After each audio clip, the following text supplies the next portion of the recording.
हरिः ओम् जातवेदसे सुरवामसो ममराति यतो निदहाति वेदः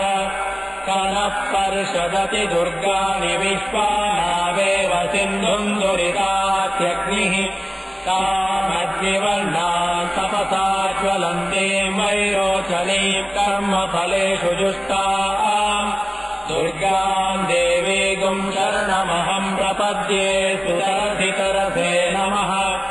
अग्ने त्वम् पारयानव्यो अस्मान् स्वस्तिभिरति दुर्गाणि विश्वा ओश्च पृथ्वी बहुलान उर्वे भवातोकायतनयाय शय्योः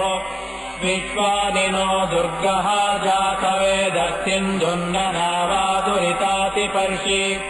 अग्ने अत्रिवन्मनसा गृणानोऽस्माकम् वोज्यविता तनूनाम् ऋतनाजितगम् सहमानमुग्रमग्निगम् हुवेम परमात्तरस्तात्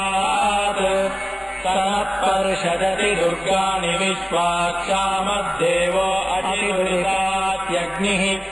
रत्नोषि कमेड्यो अध्वरेषु सदात्यहोतानव्यच्च सत्ति स्वाञ्चाग्ने तनुवम् पित्रयस्वास्मभ्यम् च सौभगमायजस्व गोभिर्जुष्टमयुजो निषिक्तन्तवेन्द्रविष्णोरनुसञ्चरेम नाकस्य पृष्ठमभिसंवसानो वैष्णवीम् लोकैवमादयन्ताम् ॐ कात्यायनाय विद्महे कन्याकुमारी धीमहि तन्नो दुर्गी प्रचोदयात्।